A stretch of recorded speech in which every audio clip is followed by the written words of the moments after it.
Corona virus के दौर में स्कूल खुलने चाहिए या नहीं खुलने चाहिए, परीक्षाएं होनी चाहिए या नहीं होनी चाहिए, इस पर हमारे देश में भी बहस चल रही है और पूरी दुनिया में भी बहस चल रही है। और यही जानने और समझने के लिए संयुक्त राष्ट्र की संस्था यूनिसेफ और विश्व स्वास्थ्य संगठन ने एक स्टडी की, जिसकी रिपोर्ट में परेशान कर देने वाला सच सामने आया है।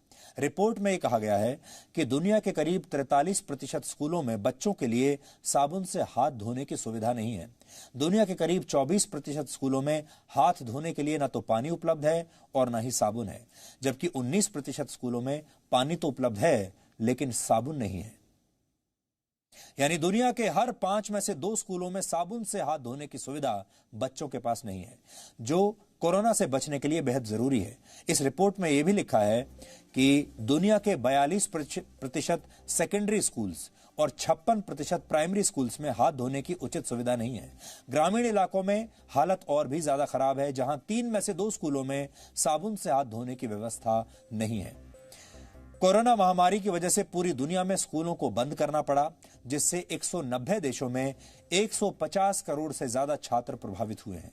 संयुक्त राष्ट्र की इस रिपोर्ट के मुताबिक अगर हाथ धोने की उचित व्यवस्था किए बिना स्कूल दोबारा खोल दिए गए तो इससे दुनिया भर में करीब 82 करोड़ बच्चों के कोरोना महामारी से संक्रमित होने का खतरा है। इनमें से सबसे ज्यादा करीब 30 करोड़ बच्चे सब सहारा अफ्रीका में हैं। करीब 12.5 करोड़ मध्य और दक्षिणी एशिया में रहते हैं, जिनमें से 9 करोड़ से ज्यादा बच्चे अकेले भारत में रहते हैं, जो स्कूलों में साबुन और पानी से हाथ धोने की सुविधा से वंचित हैं। अगर आप कुछ देर के लिए कोरोना वायरस को भूल भी जाएं, तो सोचिए कितनी गंभीर बात है कि दुनिया के 40% से ज्यादा स्कूलों में बच्चों के लिए हाथ धोने की मूलभूत सुविधा तक उपलब्ध नहीं है। अब जब भी सरकार स्कूल खोलने का फैसला लेगी तो हर स्कूल को यह सुनिश्चित करना पड़ेगा कि बच्चों को साबुन से हाथ धोने की व्यवस्था हो, ताकि वो बहुत जल्दी समय पर अपने हाथ साफ करते रहें। लेकिन सवाल यह है कि स्कूलों में ऐसी मूलभूत सुविधा उपलब्ध करवाने के लिए भी क्या हम कोरोना वायरस जैसी महामारी का इंतजार कर रहे थे, और अगर ऐसा है तो क्यों कर रहे थे? यूनिसेफ की यह रिपोर्ट ऐसे वक्त में आई है जब भारत समेत दुनिया के कई देशों में यह विचार चल रहा है कि स्कूलों को कब से और कैसे खोला जा सकता है, क्योंकि जरा सी भी लापरवाही बहुत बड़ी परेशानी खड़ी कर सकती है। इसी बीच अमेरिका में एक नई रिपोर्ट सामने आई है, जिसके मुताबिक जुलाई के अंतिम 2 हफ्तों में पूरे अमेरिका में 97,000 से ज्यादा बच्चे कोरोना पॉजिटिव पाए गए हैं।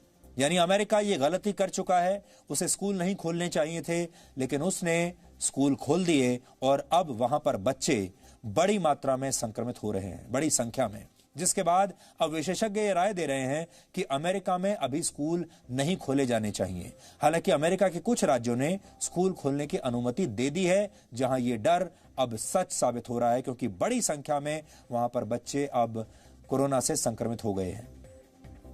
अमेरिका के राज्य जॉर्जिया में 3 अगस्त से स्कूल दोबारा खोले गए थे, जिसके बाद से अब तक 250 से ज्यादा छात्र और शिक्षक कोरोना पॉजिटिव पाए गए हैं। इसकी वजह से वहां स्कूल तो खोल दिए गए, लेकिन सोशल डिस्टेंसिंग और मास्क पहनने जैसे नियमों का पालन नहीं किया गया, जिसकी एक तस्वीर इस समय हम आपको दिखा रहे हैं।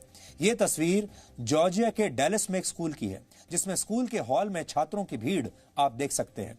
तस्वीर में ज्यादातर छात्रों ने मास्क नहीं पहने हैं और ना ही सोशल डिस्टेंसिंग का कोई पालन हो रहा है।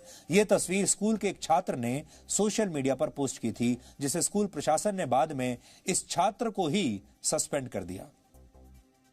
तो यह स्कूल की हालत है अमेरिका की। और अगर आपने भारत में भी खोल दिए तो भारत से भी आपको ऐसी ही तस्वीरें देखने को मिलेंगी। यह तस्वीर दर्शाती है कि कोरोना वायरस से बचाव का इंतजाम और नियमों का पालन किए बगैर स्कूलों को खोलना कितनी बड़ी गलती साबित हो सकती है। हमारे देश में भी कोरोना वायरस की वजह से स्कूल बंद हैं, कॉलेज बंद हैं, लेकिन साथ ही कई परीक्षाएं रद्द की जा चुकी हैं या स्थगित की जा चुकी हैं। ऐसे में जेईई और नीट की परीक्षा देने वाले छात्र भी परीक्षा स्थगित करने की लगातार मांग कर रहे हैं। सुप्रीम कोर्ट में दोनों प्रवेश परीक्षाओं को स्थगित करने के लिए याचिकाएं भी दायर की गई थी। छात्रों का यह कहना है कि स्थितियां सामान्य होने के बाद ही परीक्षा कराई जाए। जेईई मेन की जो परीक्षा है इस बार 2020 की, वो 1 से 6 सितंबर तक होगी, जिसके लिए इस बार 11 लाख छात्रों ने रजिस्ट्रेशन करवाया है, जबकि नीट की परीक्षा 13 सितंबर को होनी है। जिसके लिए 16 लाख छात्रों ने आवेदन दिया है। अब जरा सोचिए कि 13 लाख छात्र जब परीक्षा देने के लिए आएंगे, या दूसरी जो नीट की परीक्षा है 16 लाख छात्र जब परीक्षा देने के लिए आएंगे, तो इस बात की क्या गारंटी है कि वहां पर सोशल डिस्टेंसिंग का पालन किया जाएगा, सब लोग मास्क लगाकर ही आएंगे, और ये सारे लोग जो परीक्षा के लिए बैठेंगे, इस बात की क्या गारंटी है कि ये संक्रमित नहीं होंगे। अगर लाखों की संख्या में जब ये बच्चे, ये छात्र परीक्षा देने के लिए आएंगे और अगर इनमें से कुछ लोग भी संक्रमित हो गए, तो ये महामारी भारत के युवाओं में फैल जाएगी, छात्रों में फैल जाएगी, और उसके बाद एक नई चुनौती देश को झेलनी पड़ेगी। इसलिए आज हमारा सरकार से ये कहना है कि बहुत सोच समझ कर ये फैसला लें कि उन्हें इन परीक्षाओं को आयोजित करना है या अभी इन्हें और कुछ दिनों तक, कुछ महीनों तक स्थगित कर दिया जाए। ये बहुत बड़ा फैसला होगा और इस फैसले के जो परिणाम हैं ये बहुत दूरगामी होंगे। इसलिए सोच समझकर फैसला किया जाए। Presenting B News app available on Google Play and App Store. Download it now.